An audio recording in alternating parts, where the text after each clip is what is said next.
Well, I had a hard time trying to come out and say that I was going to make this video, but just to give you an update, as the old saying goes, my mother used to tell me, if you ain't got anything good to say, don't say it at all.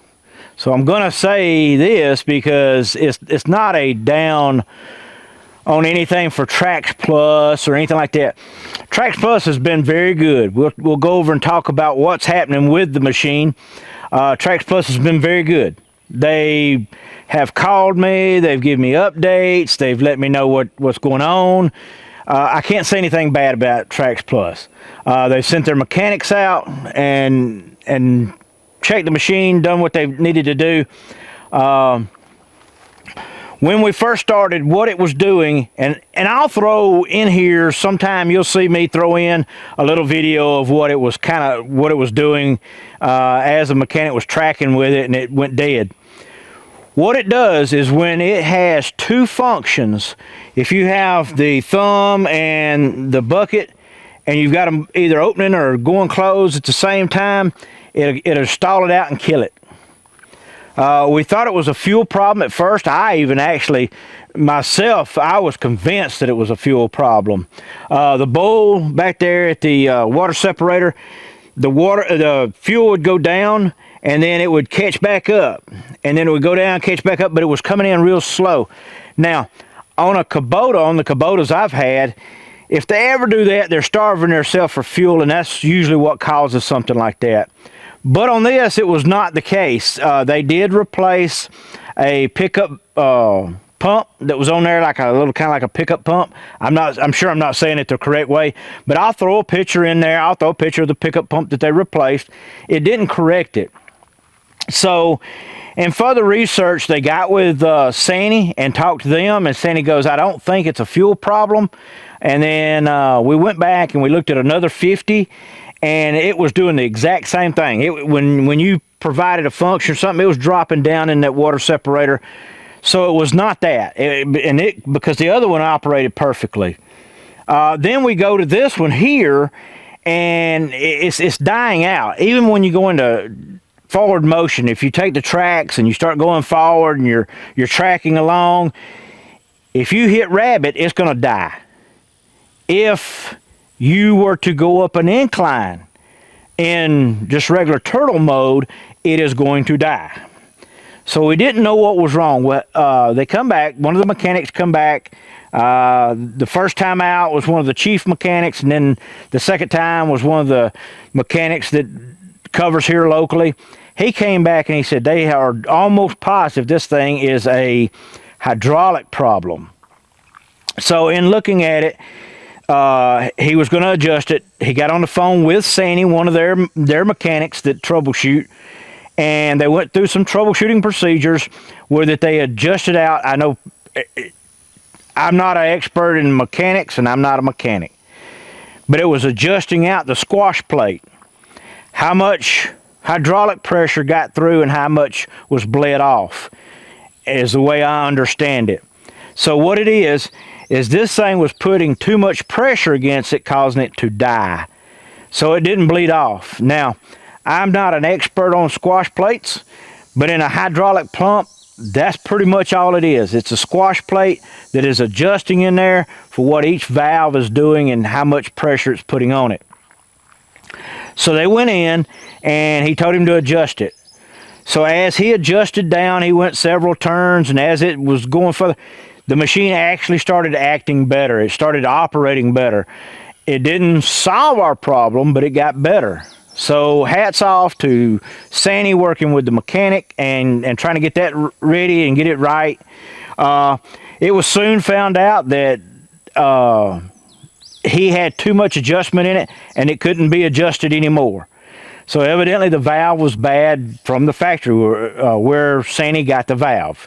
So I don't know what valve it is. I don't know if it's, I say valve, I say the pump. I don't know if it's a Bosch pump or a Japanese pump. I'm thinking it's Japanese because a lot of the stuff on this machine is Japanese. I think just cylinders, pumps, things like this, you know, are all that is made by Sany. The rest of it is something that they get in.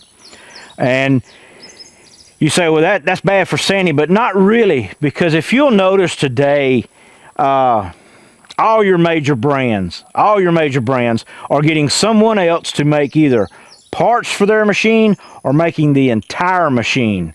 In the tractor world, that is prevalent. That is something that is happening all the time. They are making something for someone else. So when you buy a tractor from this bunch that you can't stand, you're actually buying the same tractor when you're buying another brand. So can't throw off on that. I mean, it's just cost effective. In this day and time, it's cost effective. If I can get these cylinders from, let's just say I get them from South Korea and they're half the price that I can actually build them myself for, I'm going to get them there, you know, as long as they're a good, high quality cylinder. Not knocking them for that, you know. It's just that it came, and I can promise you, I've always told everybody this: if you're ready to go pick a machine, I'll go with you. And what I'll do is I'll pick the machine that I would pick. That is the machine I don't recommend you pick. I recommend you pick any other machine than the machine I pick, because I can guarantee you, if there's something that can go wrong, it will go wrong with the machine that I pick. So, nothing against Sany. Yes, it is sick. I'm letting it sit here.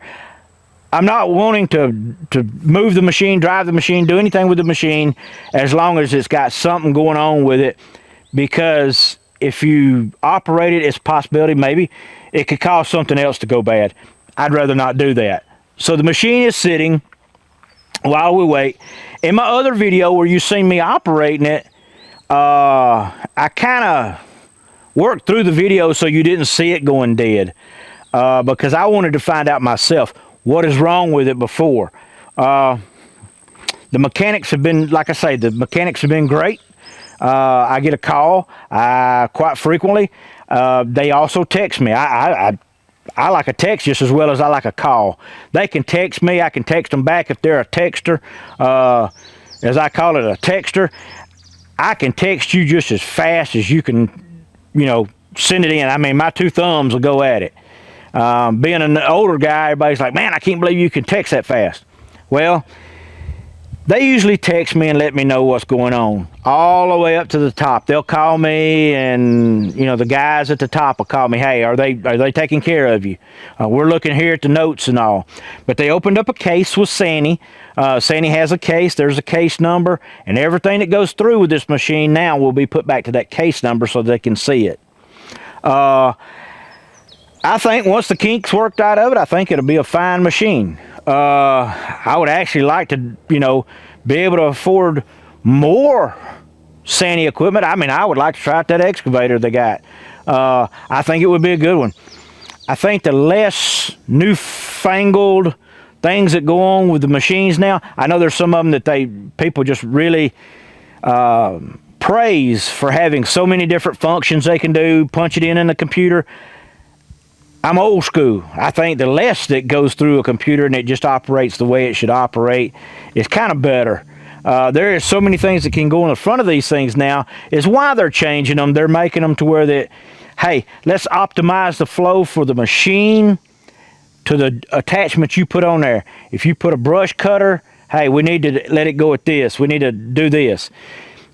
If it has a mulcher on it, mulcher head on it, it needs to flow like this to save the machine, to protect the machine, and to make sure that the machine is operating as it should. I understand those things. Back 10 years ago, man, we didn't have a mulcher head to go on something like this. We didn't have a bush hog to go in the front of something like this. Things are changing. Those computers do let the guy see, hey, they can take their computer, they can look at it and see what's went on. They can look at error codes, things like that.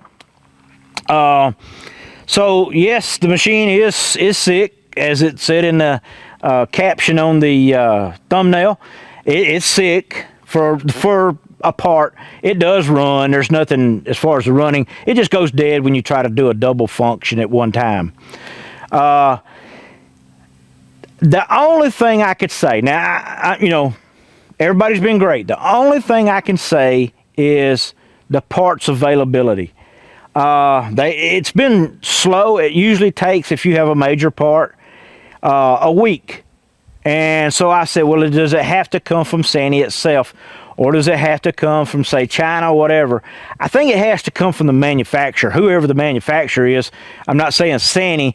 If it's, say, let's just say that, you know, the engine in it's a Yanmar. If a part had to come for the engine, it would have to come from Yanmar, because that's where it comes. And all the different parts on there, and I'm not saying that Sany doesn't have the part and it come, but the thing about it is they have got to stock what is the most common thing that goes wrong with the machine. Now, in talking to the mechanics, they have not worked on Sany all their life. Sany's been around for a while, and they have not worked on Sany all their life. But the one thing they do tell me is, and they try to say, I know this sounds like we're trying to just, you know, ease out on Sany, but the thing about it is, the first thing they'll tell me is they have very little problems with these excavators. I know by looking on YouTube, watching other people that have Sany machines, I understand that they have very few problems. So there is very few problems with the machines, but with all machines. You are not going to find a machine, even with some of the larger brands, and I could mention a lot of larger brands, and I've got a friend that's got a brand that is something I truly like. I would have no problem in owning it either if it wasn't so expensive. But even with his brand, he has had problems. So I think it's just one of those things. Did my problem come later on? No, it came at the start of the machine. We're going to, you know, hopefully get it right. Once it's right, the machine is going to operate perfectly. The only thing that I can complain about, I have one complaint about this whole machine, even with it being down or sick or whatever you want to call it. There's one problem, and that problem is the fact that I guess, and I'll say that maybe it isn't even their fault, but the first thing Sany will tell them, make sure it's under warranty. I don't like hearing that. This machine has right at 17 hours. 17 hours. And they look at it and say, make sure it's under warranty. Well, of course it's under warranty. I've had it 17 hours.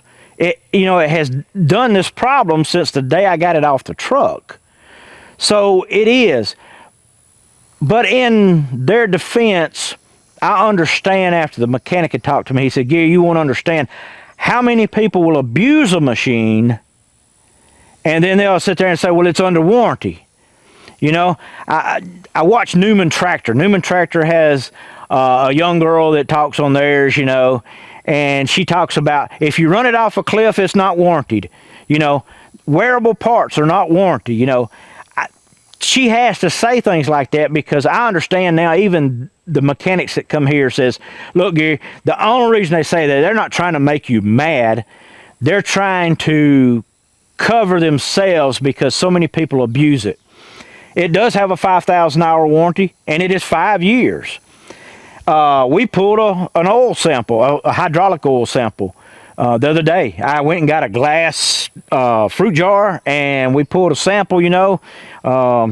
He didn't have the little test tubes, but they'll still accept it if it's in something that's clean and pure, you know.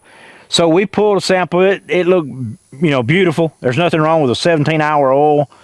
So I guess that's the only thing that upset me. Hey, you going to check and make sure my hydraulic oil is good? But it's protocol. So they've got a protocol that they follow. Hey, we'll do this on everybody because, you know, you think about it and you say, well, hey, when mine had 117 hours, you pulled a sample on it. Why didn't you pull a sample on his? They're doing it across the board.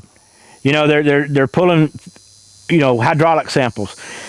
I know this to be a fact, even on other manufacturers, because there's other manufacturers, I won't even say who, but when you have a 100-hour service, they pull a hydraulic sample and they pull a fuel sample to make sure that things have been done. They pull an oil sample. They want a piece of that old oil to make sure that at 50 hours, you change the oil, like you said you did, if you change it yourself. Hey, I'm one of those people.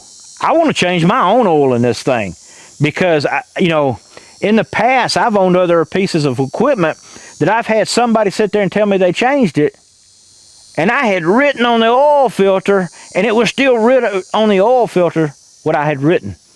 So no, I like to do my own oil changes. If I can do a little bit of maintenance on this, it's not 100% to save money, although I do like saving money. It's not that. It's the fact that I know for a fact how it was done, when it was done, and who did it. I know I did it. I know I put fresh oil in it. I know what it should look like. And I don't have any qualms of sitting there when I'm pulling out that stick on a daily check and looking down and going, yes, the oil still looks fresh. Instead of coming out there and going, man, that just don't look fresh, and I wonder if they really did it, you know. I don't have no problems in that. All I need to do, if I can change the oil and keep the warranty, what do I need to do? Do I need to buy the filters from them? Do I need to buy the oil from them? And have my receipts. I understand having your receipts. Kubota's the same way. Kubota don't mind you changing your oil or anything like that, as long as you keep receipts, because the receipts will have a date on them. So you'll have a date, and they'll look at the hours, and they'll say, okay, that would be about right. So they know you've done it. So I don't have a problem in that. I know at the caption of the thumbnail on this, everybody's like, oh, he's going to dog them out. No, I don't look at it that way. There was a problem. It didn't get caught going through quality or wherever. It just didn't get caught. And as long as they take care of it, I really don't have a problem. That's what the warranty's for. That's what I bought it for, because I like the warranty on this machine. Now, never would I abuse it and try to get a warranty out of something I abused. I know everybody's like, well, you know, you would say that. No, really, I like to take care of my equipment, and I like to make sure that everything's checked on it.